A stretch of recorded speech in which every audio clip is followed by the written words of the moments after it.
साथियों, ये कानून लागू हुए 6-7 महीने से ज्यादा समय हो चुका है, लेकिन अब अचानक भ्रम और झूठ का जाल बिछाकर अपनी राजनीतिक जमीन जोतने के खेल खेले जा रहे हैं। किसानों के कंधे पर बंदूक रखकर वार किए जा रहे हैं। आपने देखा होगा, सरकार बार बार पूछ रही है,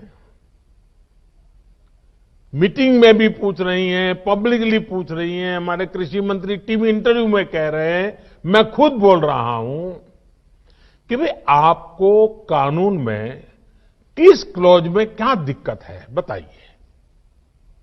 जो भी दिक्कत है वो आप बताइए। तो इन राजनीतिक दलों के पास कोई ठोस जवाब नहीं होता और यही इन दलों की सच्चाई है। साथियों, जिनकी खुद की राजनीतिक जमीन खिस गई है, वो किसानों की जमीन चली जाएगी, किसानों की जमीन चली जाएगी का डर दिखाकर अपनी राजनीतिक जमीन खोज रहे हैं। आज जो किसानों के नाम पर आंदोलन चलाने निकले हैं, जब उनको सरकार चलाने का या सरकार का हिस्सा बनने का मौका मिला था, उस समय इन लोगों ने क्या किया, ये देश को याद रखना जरूरी है।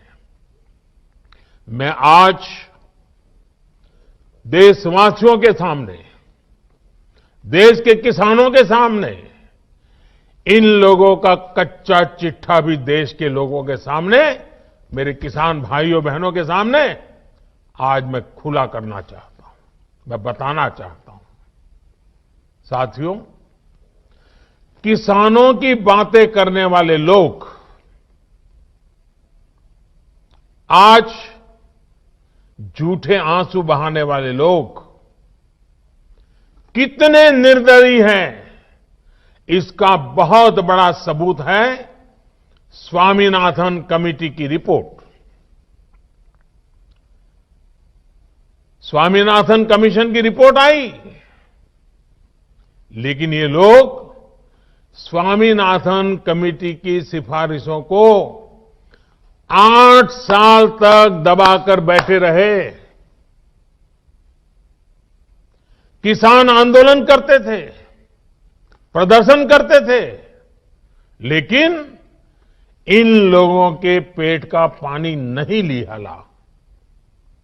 इन लोगों ने यह सुनिश्चित किया कि इनकी सरकार को किसान पर ज्यादा खर्च न करना पड़े, इसलिए इस रिपोर्ट को दबा दो। इनके लिए किसान देश की शान नहीं, इन्होंने अपनी राजनीति बढ़ाने के लिए किसान का समय समय पर इस्तेमाल किया है। जबकि किसानों के लिए संवेदनशील, किसानों के लिए समर्पित हमारी सरकार किसानों को अन्नदाता मानती है। हमने फाइलों के ढेर में फेंक दी गई स्वामीनाथन कमेटी की रिपोर्ट बाहर निकाला और इसकी सिफारिश से लागू की। किसानों को लागत का 1.5 गुना एमएसपी हमने दिया।